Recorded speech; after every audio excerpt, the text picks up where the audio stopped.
नमस्कार, समृद्ध समाचार देख रहे हैं आप और मैं हूं आपके साथ अंकिता। हमारे आज के इस बुलेटिन में आपका स्वागत है। बुलेटिन में आगे बढ़े इससे पहले देखिए आज की सुर्खियां।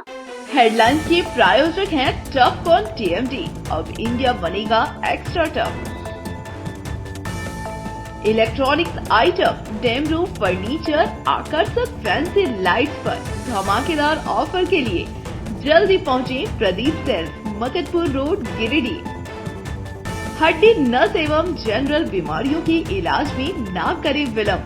पहुंचे पार्वती हॉस्पिटल, पता कॉलेज मोड़ के निकट, रेलवे ओवरब्रिज के पूर्व की ओर, सीहोडी, गिरिडीह। पिछले 100 वर्षों से आपके भरोसे का साथी काजिम अली हार्डवेयर, सोमानी के एक्सक्लूसिव शोरूम के साथ सभी प्रकार की टाइल्स, मार्बल, ग्रेनाइट और सैनिटरी आइटम विक्रेता। पता करबला मैदान के सामने, बरवाडी, गिरिडीह। अनीता इलेक्ट्रिक स्टोर लेकर आए हैं ऑफर ही ऑफर। खरीदारी के लिए आज ही पहुंचे। पता बाभन टोली मोड़, गिरिडीह। लोकनैनपुर थाना क्षेत्र के चरकी गांव में हुए त्रिभुवन राय हत्याकांड का पुलिस ने 24 घंटे में किया खुलासा। जमीन विवाद को लेकर सगे भाई ने हत्याकांड को दिया अंजाम। पुलिस ने आरोपी बड़े भाई भिखारी राय को भेजा जेल। आपातकाल की 50वीं बरसी पर सेमिनार का हुआ आयोजन। आपातकाल के आंदोलनकारियों को भी किया गया सम्मानित। दुबई में फंसे गिरिडीह समेत झारखंड भर के 15 मजदूर वीडियो जारी कर वतन वापसी की लगाई गुहार। और एसबीआई के 70वें स्थापना वर्ष पर रक्तदान शिविर का हुआ आयोजन। कईयों ने अपने कीमती लहू का किया दान।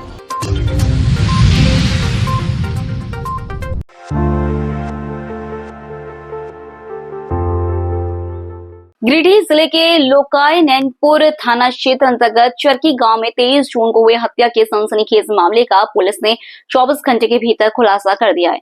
पुलिस ने मृतक के सगे भाई को गिरफ्तार कर लिया है, जिसने जमीन विवाद को लेकर हत्या की बात स्वीकार की है। बुधवार को एसडीपीओ राजेंद्र प्रसाद ने खोरी महुआ स्थित अपने कार्यालय में प्रेस वार्ता कर बताया कि 23 जून की सुबह चरकी गांव के पास स्थित तालाब किनारे त्रिभुवन राय का खून से लथपथ शव मिला था। मृतक के पुत्र गोवर्धन राय द्वारा थाना सिंहडीह ओपी में अज्ञात के खिलाफ प्राथमिकी दर्ज कराई गई थी। जांच के क्रम में पुलिस ने मृतक के बड़े भाई भिखारी राय को हिरासत में लेकर गहन पूछताछ की।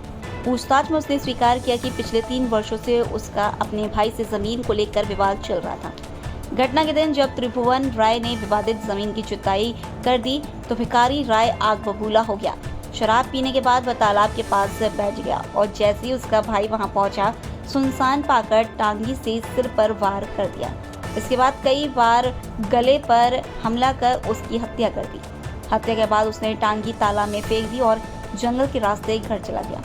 पुलिस ने आरोपी को गिरफ्तार कर लिया और उसके पास से खून से सना हुआ शर्ट भी बरामद कर लिया है। कि लोकायनपुर थाना अंतर्गत थानसी ओपी है, वहाँ एक हत्या की जानकारी प्राप्त हुई। इस हत्या के हत्यारा को गिरफ्तार करने के लिए एक विशेष छापामारी दल का गठन किया गया।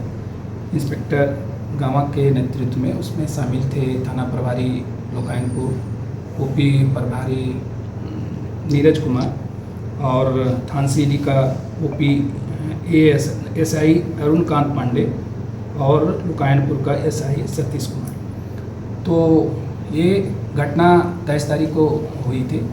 24 तारीख को शाम तक ये अभियुक्त है, उसको गिरफ्तार कर लिया गया। गिरफ्तार जिसका हुआ उसका नाम है त्रिभुवन, ये भिखारी राय, और मृतक का नाम है त्रिभुवन राय। दोनों ये लोग भाई थे और 3 साल से इन लोग के बीच में ज़मीन का विवाद चल रहा था। तो कहीं निकला था और ये जो भिखारी राय है सो शराब पी के तालाब के पास अपने भाई का इंतज़ार कर रहा था।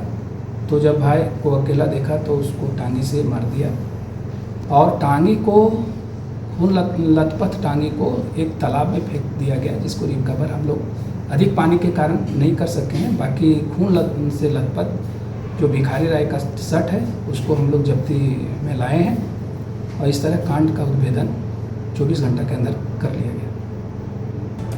इस हत्याकांड के सफल उद्भेदन में गठित विशेष छापामारी दल में गावा अंचल तीसरी से पुलिस निरीक्षक पास्कल टोपो, लोकाय नैनपुर थाना प्रभारी अमित कुमार चौधरी, थाना सिंह जी ओपी प्रभारी नीरज कुमार, पुलिस अवर निरीक्षक अरुण कांत पांडे एवं पुलिस अवर निरीक्षक सतीश कुमार शामिल थे।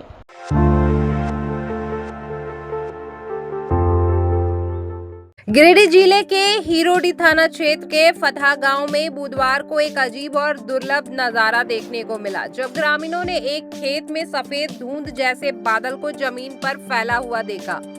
देखते ही देखते यह दृश्य पूरे गांव में कौतूहल का विषय बन गया। बादल के जमीन पर गिरने की खबर फैलते ही सैकड़ों ग्रामीण खेत की ओर दौड़ पड़े। हर कोई बादल को छूने, उसके पास खड़े होकर तस्वीरें खिंचवाने और वीडियो बनाने में जुट गया। बच्चों में खासा उत्साह देखा गया। स्थानीय लोग इसे जीवन में पहली बार देखने जैसी घटना बता रहे हैं। ग्रामीणों के अनुसार खेत के ऊपर अचानक सफेद धुंध का भारी गुब्बार उतर आया और वहीं ठहर गया। हालांकि विशेषज्ञ इसे एक सामान्य प्राकृतिक घटना मानते हैं, जिसे लो क्लाउड फॉर्मेशन या जमीन से सटी हुई घनी धुंध कहा जाता है। फिलहाल फतहा गांव का यह नजारा इलाके में चर्चा का केंद्र बना हुआ है और सोशल मीडिया पर इससे जुड़े वीडियो तेजी से वायरल हो रहे हैं।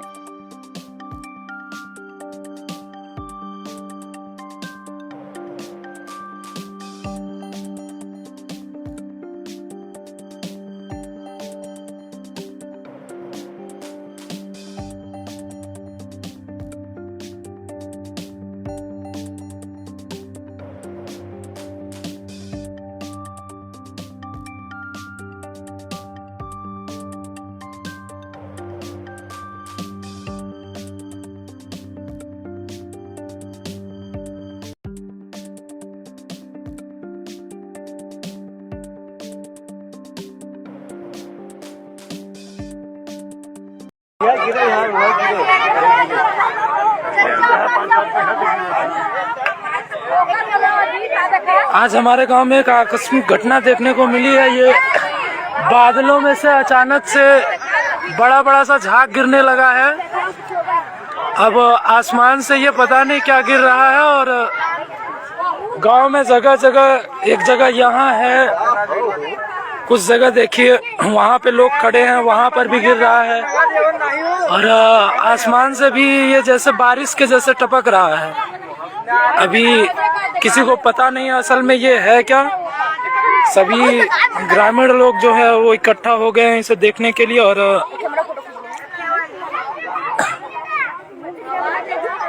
ये जो भी चीज है उसमें झाग काफी मात्रा में है और ये काफी ठंडा भी लग रहा है हाथ में। और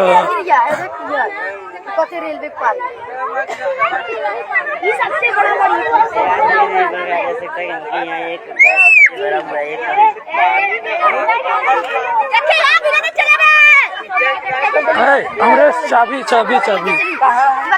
रुकिए, एक लाइव तस्वीर दिखाते हैं जो अभी रिसेंट में गिरने ही वाला है, अभी बहुत ज्यादा दूर है नहीं।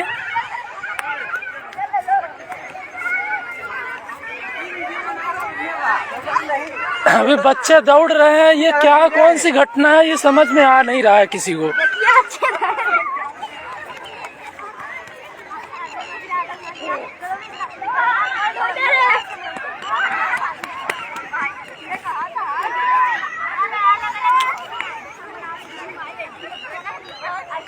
ये लाइव तस्वीर है जो वो अभी दिखा रहे हैं आपको। अभी ये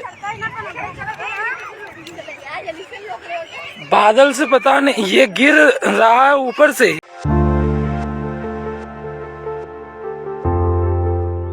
गिरिडीह के सरस्वती शिशु विद्या मंदिर में 25 जून को आपातकाल की 50वीं बरसी पर भाजपा जिला कमेटी द्वारा आयोजित सेमिनार में लोकतंत्र रक्षकों को सम्मानित किया गया। कार्यक्रम की अध्यक्षता भाजपा जिलाध्यक्ष महादेव दुबे ने की, जबकि मुख्य अतिथि के रूप में प्रदेश अध्यक्ष सह नेता प्रतिपक्ष बाबूलाल मरांडी उपस्थित रहे। इस मौके पर बाबूलाल मरांडी ने अपने संबोधन में कहा कि कांग्रेस आपातकाल थोपने वाली पार्टी है, जिसने 1975 में तानाशाही रवैया अपनाते हुए संविधान और लोकतंत्र को कुचल दिया। आज वही पार्टी संविधान बचाने की बात कर रही है। उन्होंने कहा, कांग्रेस पॉकेट में संविधान लेकर घूमती है और जगह जगह लहराकर जनता को भ्रमित करती है, जबकि असलियत में उसने संविधान की हत्या की है। 25 जून है और आज का दिन का जो मसला इसलिए है कि जो कांग्रेस पार्टी आप देखते होंगे कि पॉकेट में संविधान लेकर के घूमते हैं और जगह जगह उसको निकाल करके लहराते हैं कि और संविधान बचाओ, संविधान बचाओ, ये नारा लगाते हैं। लेकिन वास्तविकता क्या है, सच में कहा जाए तो कहावत है देहात में, शोर मचाए शोर। संविधान की तो धज्जियाँ इन लोगों ने उड़ाई और उसका जीता जगता उदाहरण है 26 जून 1974 जब इमरजेंसी इंदिरा गांधी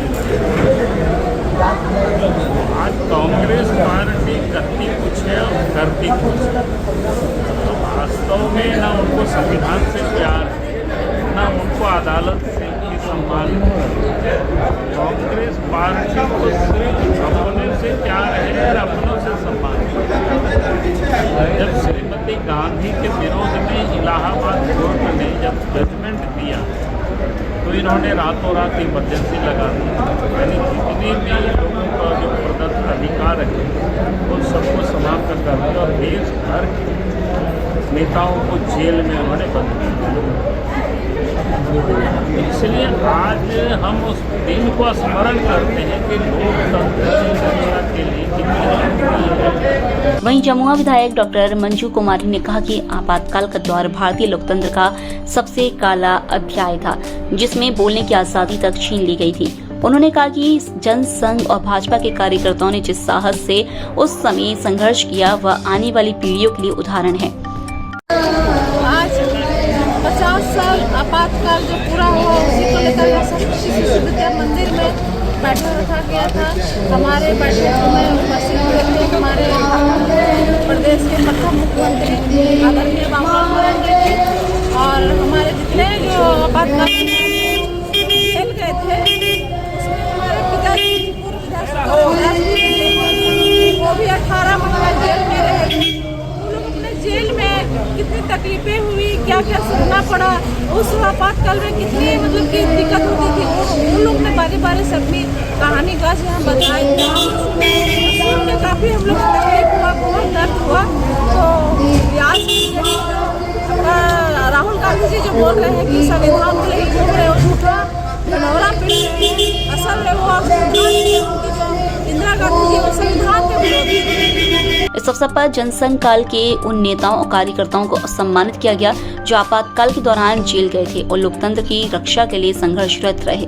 मंच पर पूर्व मंत्री चंद्रमोहन प्रसाद, पूर्व विधायक लक्ष्मण स्वर्णकार, जयप्रकाश वर्मा, सुकर रविदास, प्रदेश मंत्री दिलीप वर्मा, जिला परिषद अध्यक्ष मुनिया देवी, प्रकाश सेठ, विनय सिंह, नुन्नूलाल मरांडी, संदीप दगाइंच, चुनुकांत, हरविंदर सिंह बग्गा, SSVN के प्रधानाचार्य कमल आनंद, संजीत सिंह पप्पू, नवीन सिन्हा, रंजीत राय, सुभाष सिन्हा, महिला मोर्चा की जिला अध्यक्ष उषा देवी, संगीता सेठ समेत बड़ी संख्या में कार्यकर्ता मौजूद रहे।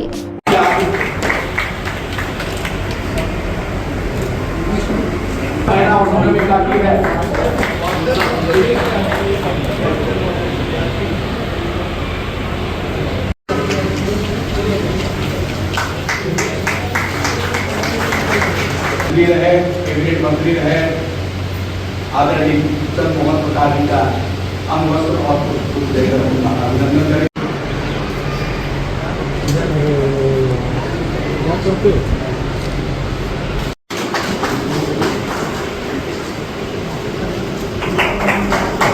उमर विधायक आग्रह है तो आकर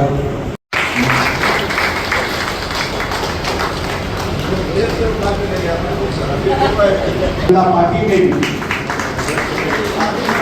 अपना काफी समय देने वाले और इमरजेंसी में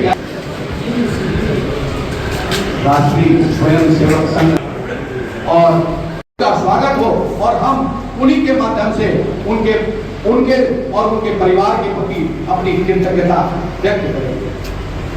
इस के लिए आपके लिए स्वागत भाषण के लिए और इस कार्यक्रम की विषय वस्तु को प्रवेश कराने के लिए इस कार्यक्रम में अपने सम्मानित माननीय प्रदेश अध्यक्ष जी उपस्थित हैं।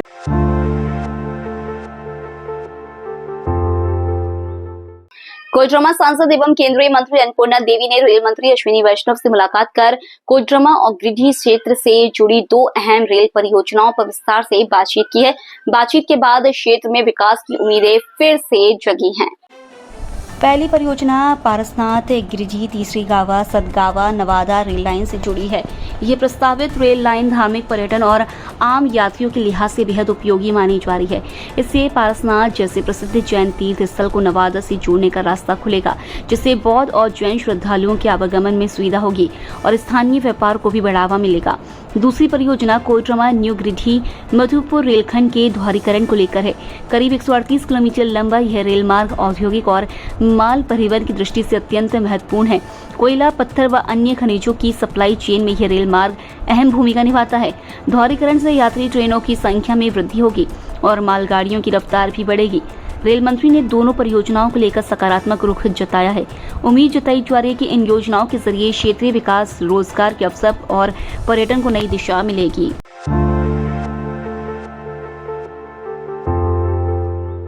दुबई में झारखंड के 15 मजदूरों के फंसे होने की खबर सामने आई है।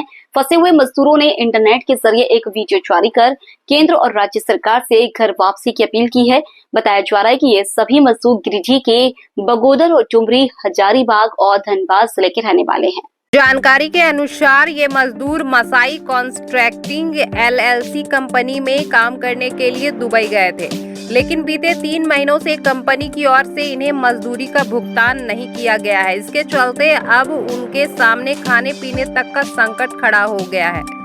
वीडियो में मजदूरों ने बताया कि कई बार कंपनी प्रबंधन से गुहार लगाई गई, लेकिन कोई सुनवाई नहीं हुई। अंततः थक हारकर उन्होंने सरकार से मदद की अपील की है। सभी मजदूर अपने परिवार और गांव लौटना चाहते हैं। अब देखना ये है कि उनकी इस गुहार पर केंद्र या राज्य सरकार की ओर से कब तक और क्या कदम उठाया जाता है। झारखंड में प्रवासी श्रमिकों के लिए काम करने वाले सामाजिक कार्यकर्ता सिकंदर अली ने केंद्र और झारखंड सरकार से अपील की है कि इन मजदूरों की सकुशल वतन वापसी के लिए ठोस पहल की जाए। इसके पहले भी कई बार ऐसा मामला सामने आया है जब प्रवासी मजदूर पैसे कमाने के लिए विदेश चले गए। वहां जाने के बाद उनका शोषण किया गया, काम करवाकर उन्हें पैसे नहीं दिए गए, बदहाली में वक्त गुजारने को मजबूर हो गए। फिर अपने देश और राज्य की सरकार से अपील की। हम लोग प्रवासी मजदूर हम लोग जो है सो इधर फंस गए हैं। आज टावर लाइन में आज 3 महीना से सैलरी नहीं दिया है। बोल रहा है कि आज देंगे, कल देंगे, इसी तरह से डेट इसका चलते जा रहा है। अभी तक हम लोग को खाने पीने का भी पैसा नहीं दिया जा रहा है। 100 रुपया, 50 रुपया, 500 रुपया करके ऐसा पैसा दे के अभी हम लोग को गुजारा कर रहा था किसी तरह से। तो वो भी पैसा भी देने के लिए बंद कर दिया 8 दिन से। ठीक है, अभी तो इधर मकान वाला, रूम वाला भी हम लोग को 12 बजे तक टाइम दिया है कि अपना मालिक को फ़ोन करो, न तो हम लोग जो है इधर हम अपना रूम ताला मारेंगे। तो हम लोग इधर से फ़ोन भी ठेकेदार का कर रहे हैं, कॉन्ट्रैक्टर को, तो फ़ोन भी नहीं उठा, रिसीव नहीं कर रहा है। और इधर जो है हम लोग को राशन पानी भी, खाने वाला कुछ भी अभी नहीं है। अभी तो आदमी इसी तो इधर उधर भटक रहा है। मसाई कॉन्ट्रैक्टर LLC है और 3 महीना से हम लोग को सैलरी जो से सरकार से ही आवेदन करता हूँ कि हम लोग को 3 महीना के सैलरी के साथ हम लोग को आपतन वापसी बुलाया जाए। और वीज़ा भी 5 आदमी का हम लोग को जो है सो ख़त्म हो गया है। वो बोल रहा है कि वीज़ा की बल आज मारेंगे, कल मारेंगे। इन लोग को वीज़ा भी नहीं मरा रहा है, बिना वीज़ा का भी इन लोग को काम करा रहा है। एक आदमी का पासपोर्ट भी ख़त्म हो गया है। 30 तारीख तक उसका लास्ट डेट है।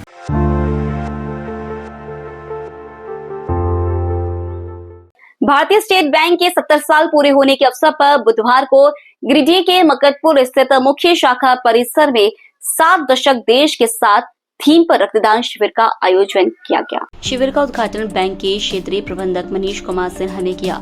उन्होंने बैंक कर्मियों और ग्राहकों से स्वेच्छा से रक्तदान कर इस सेवा कार्य में भाग लेने की अपील की।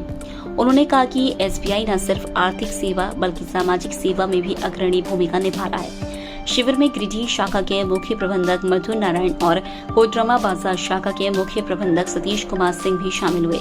कार्यक्रम को सफल बनाने में रेड क्रॉस के पूर्व chairman Madan Vishwakarma, blood bank के डॉक्टर सोहेल अख्तर और उनकी टीम का विशेष सहयोग रहा।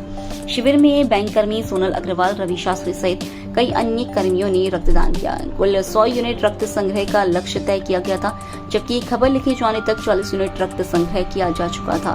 आयोजन के प्रति लोगों में उत्साह दिखा और धीरे धीरे भागीदारी बढ़ रही थी।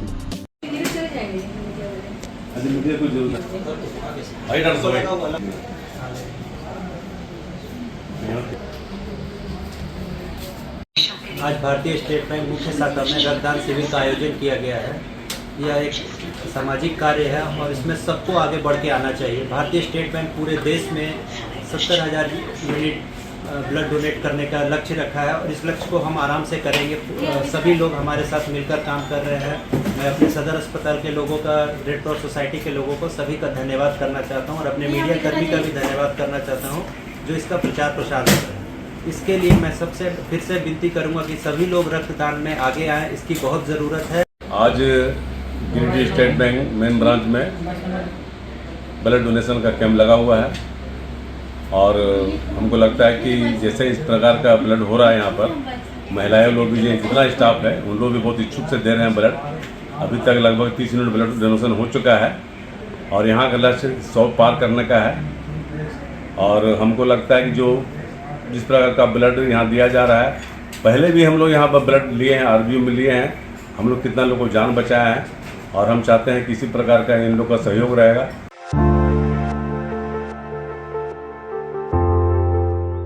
गिरिडीह के सदर अस्पताल सहित जिले के सभी 13 प्रखंडों में कार्यरत करीब 700 आउटसोर्सिंग स्वास्थ्य कर्मी अपनी 7 सूत्रीय मांगों को लेकर लगातार तीसरे दिन भी अनिश्चितकालीन हड़ताल पर डटे हुए हैं। तेज बारिश और बदले मौसम के बावजूद स्वास्थ्य कर्मी धरना स्थल पर जमे रहे। आंदोलन का नेतृत्व जेएलकेएम और आउटसोर्सिंग स्वास्थ्य कर्मी संघ कर रहे हैं। कर्मियों ने एजेंसी द्वारा वेतन कटौती, ईपीएफ व ईएसआई में गड़बड़ी, बोनस बकाया और समय पर वेतन जैसी मांगों को लेकर नाराजगी जताई है। उनका कहना है कि कई बार ज्ञापन देने और आंदोलन के बावजूद अब तक कोई ठोस पहल नहीं हुई है। स्वास्थ्य कर्मियों ने साफ किया है कि जब तक मांगों पर गंभीरता से विचार कर कार्रवाई नहीं की जाती, तब तक वे काम पर नहीं लौटेंगे। आंदोलन में बड़ी संख्या में महिला और पुरुष स्वास्थ्य कर्मी शामिल हैं।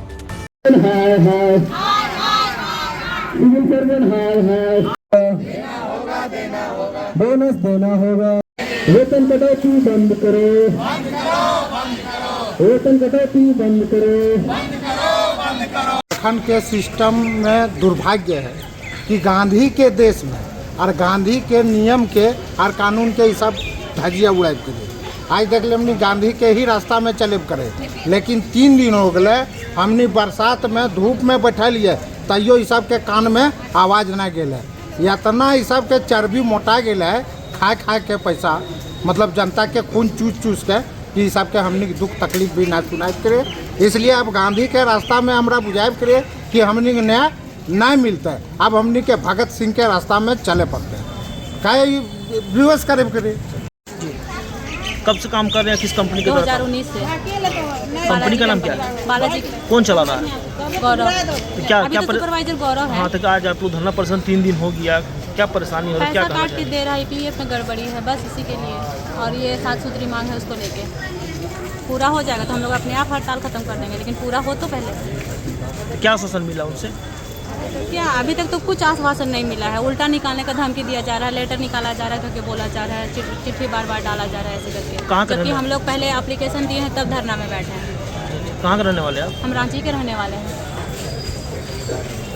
चलिए। 17 से यहाँ गिरिडीह जिला में पोस्टिंग है और 2017 से ये बोले क्या कि हम 2019 से ले रहे हैं, तो 2019 से हम जोड़े। 2019 से हम यहाँ कार्यरत हैं, लेकिन सही से कभी पेमेंट नहीं मिला। और 2024 का पेमेंट मेरा 10 महीना का बाकी, 8 महीना का बाकी है। और इधर के फिर जोड़ लीजिए, इधर 6ठा महीना चल रहा है। 2 महीना का बोले हम लोग हो हंगामा किए तो 2 महीना का दिया। उसके बाद अभी 4 महीना का बाकी था, 10 महीना का हुआ तो 10 महीना का पेमेंट चाहिए। एसआई जो है, एसआई में बोल दिया है कि नहीं अनमैरिड है। फिर ये जो है क्या बोलते हैं पीएफ का कोई 23 में चालू हुआ, ज्वाइनिंग लिया 19 में, और 23 में चालू हुआ, 24 में अथी हो गया, ये 25 में ख़त्म हो गया, 24 तक चला, फिर इधर ख़त्म हो गया। तो जो कंपनी जो चला रहे हैं उससे आपका कभी बात हुआ है? हाँ हुआ है, लेकिन इग्नोर कर देता है, फ़ोन नहीं उठाता है। और इसमें एक नहीं, हम लोग जो पैसा है जितना मंथली आता है उसको तीनों मिल के लोग खाता है, ये लोग तीनों पॉकेट भर रहे हैं। पहला तो सीए सर, दूसरा हुआ आलोक जो रांची में अभी वो बैठल है राजगद्दी में वो, और तीसरा है ये गौरव। एक नंबर के लोग तीनों है गुंडा, और हम लोग को पैसा लेके जनी छुपा के पाल रहा है।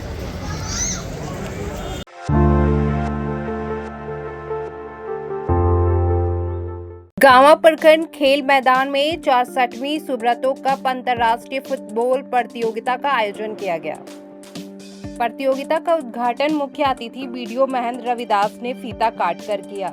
फुटबॉल प्रतियोगिता में +2 उच्च विद्यालय गांवा, प्रोजेक्ट कन्या उच्च विद्यालय गांवा, मध्य विद्यालय गांवा, कन्या विद्यालय गांवा, मध्य विद्यालय मालदा, कस्तूरबा विद्यालय मालदा, उच्च विद्यालय बिरने, मध्य विद्यालय आलमपुरी आदि कई विद्यालयों के छात्र छात्राएं हिस्सा ले रही है। बच्चों का हौसला अफजाई करते हुए बीडीओ महेंद्र रविदास ने कहा कि पढ़ाई के साथ साथ बच्चों को खेलकूद के अवसर मिलने से शारीरिक एवं मानसिक विकास होता है, साथ ही वह खेलकूद के जरिए अपनी अलग पहचान बना सकते हैं। मौके पर बीपीओ गंगाधर पांडे, प्रखंड पारा संघ अध्यक्ष अनिल यादव, नवीन पासवान, राजू पांडे, गुड्डू सिंह, सुबोध बर्णवाल, अभिषेक आनंद, अजय राम, विशाल कुमार, संतोष सिन्हा, पंकज दास समेत दर्जनों शिक्षक लोग उपस्थित थे।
Welcome everyone once again to the Hard Rock Stadium in Miami, and into Miami are back. Eso lo va a tener.